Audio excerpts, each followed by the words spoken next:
Yo, what's up everyone? In this video, I'm going to cover everything we know about how Arcane Healing Mage will work in the upcoming Season of Discovery. We'll not only talk about talents and rotation, but also the new core mechanics getting introduced with the runes, and how these will interact with healing and what we already know about Mage. This is based on my knowledge from having a High Warlord Mage in WoW Classic, as well as having played Mage in every version of the game and having played the game in some capacity since the day it came out in 2004. I will be testing these builds as quickly as possible when the new season drops, so if you want to see them in action or hang out in Theorycraft with me, you can find me live on Twitch at Zigreg with a 0, and be sure to stay tuned for the final build guide videos for both the PvE and PvP versions as soon as I've had the time to fully put them to the test in the new season. Alright, there are a couple core mechanics related to our runes that will be very important to understand for mage healing in both PvE and PvP. Unlike other healers, mage healing will feel more akin to something like a shadow priest, where a large portion of our healing will result from our arcane damage rather than from our actual healing spells. The new mechanic that enables this is Temporal Beacon, which is activated when using both of our new healing spells, Regeneration and Mass Regeneration.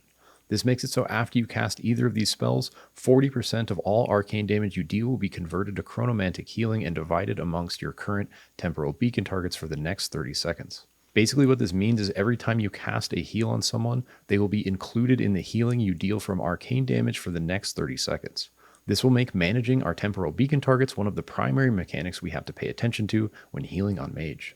Unlike other healers, once we have Temporal Beacon active on the right targets, we will be focusing on our arcane damage spell rotation instead of on a healing spell rotation. Both regeneration and mass regeneration have massive upfront mana costs, and so the only way we will be able to heal efficiently is through an efficient arcane spell rotation. This brings us to our second new mechanic, which is Arcane Blast. This spell will be the primary part of your arcane rotation, similar to what Fireball or Frostbolt give you with their specs, and will enable you to directly scale the healing done with the new healing spells by up to 60%. So the way it works is every time you cast Arcane Blast, you'll get a debuff which will increase the mana cost of your next Arcane Blast by 175%, but will also increase the damage or healing of your next arcane spell by 15%, and this stacks up to 4 times. As soon as you cast a damaging or healing arcane spell that's not Arcane Blast, the bonus damage or healing will be consumed and the debuff will be reset. This enables a truly awesome mechanic where you can manage your Arcane Blast stacks to increase your DPS and now healing output at the cost of additional mana, and this same concept remains core to the Arcane Mage rotation in future versions of the game. While this has a very powerful upside, the downside can be equally visceral, and that is running out of mana, and I do think mana concerns will be the biggest downside for Mage healing by far. In general, the biggest downside to Mage in Classic WoW is mana, because when you have mana, you feel like a literal god, and when you're out of mana, you're basically useless. And I think that feeling will really be amplified when playing an arcane healer build like this. And so it will be more important than ever to be efficient with your mana and use your wand and other tools at your disposal effectively. So if you haven't mastered the efficient casting mechanics I covered in my previous video, I highly recommend checking that out and beginning to practice them, and those will be beneficial not just to Arcane Mage, but also every other version of Mage, and also every other class that casts spells using mana in WoW Classic.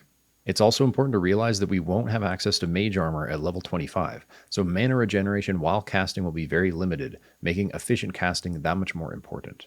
And speaking of wands, I think utilizing a wand with arcane base damage and running 2 points in wand specialization will be absolutely crucial for mage healers, because based on the wording, this should make it so our wand damage heals for 40% through Temporal Beacon, since it is in fact arcane damage.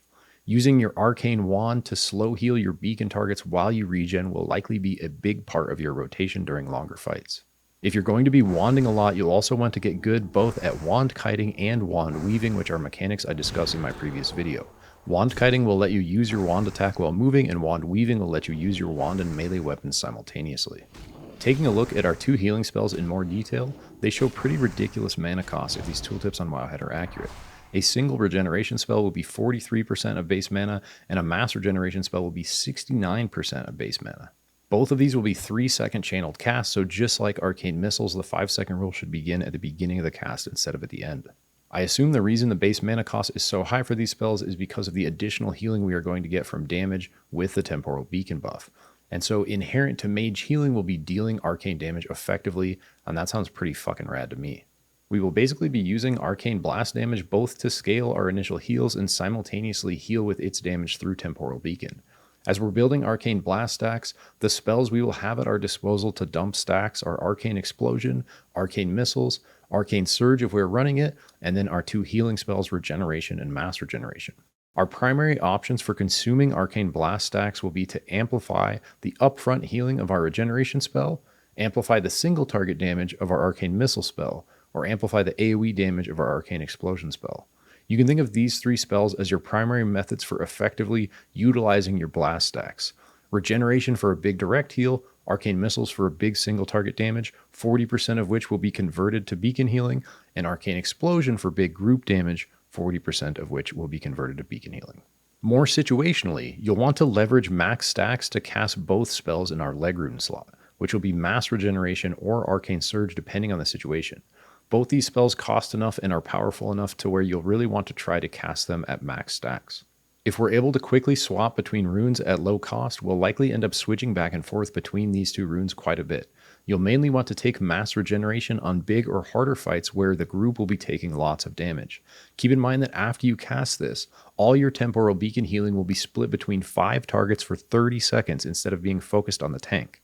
Now, Temporal Beacon does show as a buff, so it might become meta for good players that aren't the tank to click off their Beacon healing buff from their Mage healer as soon as they reach 100% health, so they are no longer soaking healing from the Beacon. And it would be really sick if the mechanic had this built in to minimize overhealing, but I do not expect that to be the case. In most other scenarios where damage is mainly focused on the tank, we will get more value out of Arcane Surge since we can instant cast it at max stacks for big damage, 40% of which will still heal through Beacon, and utilizing it at low mana will give us a big mana regen window at 300% for 8 seconds, which looks like it should work while casting or during the 5-second rule based on the tooltip. And finally, the third new rune mechanic is Tangled Causality, which will be triggered every time we cast either Regeneration or Mass Regeneration, and will make it so our Fire and Frost spells do 50% reduced damage for 5 minutes, and we can't use Ice Block, which is honestly fine because we don't have enough talent points for Ice Block at level 25 anyways. This mechanic basically implies that if you are healing as an Arcane Mage, you'll want to go all in on Arcane DPS because this is what triggers healing from Temporal Beacon, and you'll want to avoid casting damage spells from your other two schools since the damage from all Fire and Frost spells will be halved. It's worth pointing out that it may be situationally beneficial to use Rewind Time over Arcane Blast in certain fights where the tank takes big chunks of damage. Rewind Time instantly heals a Temporal Beacon target for 100% of the damage dealt to it in the last 5 seconds. This is an instant free cast spell, meaning it doesn't appear to have a mana cost and is only on a 30-second cooldown. So it's really an insane spell, but unfortunately it is in the same slot as Arcane Blast, which really enables our core arcane mechanics, and so will likely only be utilized for certain fights in PvE or more universally in PvP, which we will discuss in a minute. Alright, now that we understand our rune mechanics, let's talk about talents starting with the PvE version. It's unclear what level the mobs will be in the new BFD level up raid, but from what I could see during BlizzCon footage, most mobs are shown at level 25 or 26 and bosses appeared as skulls. So based on how bosses work for every other raid in the game, it's probably safe to assume that these bosses are considered 3 levels above the player character in terms of statistics, which will result in our normal 16% spell hit cap that is present when fighting bosses in raids at level 60. I honestly have no idea exactly how they're going to do this because that seems a bit extreme for a level 25 raid, so as big brain mages we are going to prepare for both. If the bosses are 3 levels above us, we're going to run this version with Arcane Focus maxed out, which will give us as close to 16% spell hit with our arcane spells as possible, which are the main ones we will be casting while healing because of Temporal Beacon and Tangled Causality. If it turns out we don't need this much spell hit, we can drop a few points down into Magic Absorption, which I usually don't run but could end up being quite good in this scenario because we are only level 25, so 6 extra resistance might actually do something, but mainly will help with our mana situation by giving us 3% extra every time we get a resist. I'm also not sure exactly how bad our threat is going to be with our simultaneous damage and healing, but I imagine our threat gen will be pretty high, and so we will likely need these 2 points in Arcane Subtlety just for that, but the extra bit of Spell Pen can't hurt, especially when fighting stuff a few levels above us. We will be grabbing 2 points in Wand Specialization and using arcane-based wands to maximize our wand healing into Temporal Beacon when we're trying to conserve mana. Then we will be maxing out Arcane Concentration for Clear Cast again to be as efficient with our mana as possible, and finally using our last point to access this 5% regen while casting in Arcane Meditation, which is certainly not much but definitely more than 0. I expect a build like this to perform very well in PvE content at level 25 and can't imagine the BIS setup being very different from this based on what I know right now. Like I mentioned earlier, you'll likely want to swap Mass Regeneration and Arcane Surge in your leg rune slot depending on the situation, as well as Arcane Blast for rewind time in specific fights where the tank takes big damage in a short window. For the PvP version, the main thing that's going to change is that you'll find you don't have nearly as much opportunity to stand and hardcast Arcane Blast as you do in PvE. And so, even though this is core to the rotation, it's not going to be as effective in most PvP scenarios, especially when under pressure. So instead of Arcane Blast, we are going to run Rewind Time, which will actually be a completely insane ability for PvP. Basically simulating what Alter Time does in retail, except it's only a 30-second cooldown, and you can cast it on anyone who has your Temporal Beacon buff. It'll be interesting to see if the Temporal Beacon buff can be purged or dispelled or not, and I expect it will be. But Rewind Time will make it so that your current Temporal Beacon target will be instantly healed for all the damage taken during the last 5 seconds. And so this will just be a massive save spell either on yourself or any other target that you've healed in the last 30 seconds. Similar to PvE, I think you'll want to situationally swap Mass Regeneration and Arcane Surge for your leg rune slot depending on the situation. If you know you're going to be in a big clumped fight like a battleground, Mass Regeneration will probably be the way to go, but in most other scenarios like in World PvP or 1v1, you're going to get more value out of Arcane Surge for the instant damage and big mana regen window. Unlike in retail, Arcane Surge appears like it will be instant cast and will have a 2-minute cooldown. As far as talents go, we'll be running improved Arcane Missiles to give us consistent damage pump without pushback since we aren't running Arcane Blast. We'll be running 2 points in Arcane Focus to get to the 3% hit cap, but if you have any new piece of gear that gives you 1% spell hit, you can actually take one of the points out of here since 1 point will put you at the 3%. We're still running 2 points in Wand Specialization and 5 in Clear Casting for the same reasons as PvE, and this final point you can either keep in Arcane Meditation or swap to Arcane Resilience if you want to be slightly beefier, and this isn't going to be a huge amount since we don't have much intellect at level 25, but should result in somewhere between 1 to 2% extra damage mitigation from armor. For attribute priority, I think spell power is going to be king still, because the only thing healing power should influence is the initial heal on our regeneration and mass regeneration.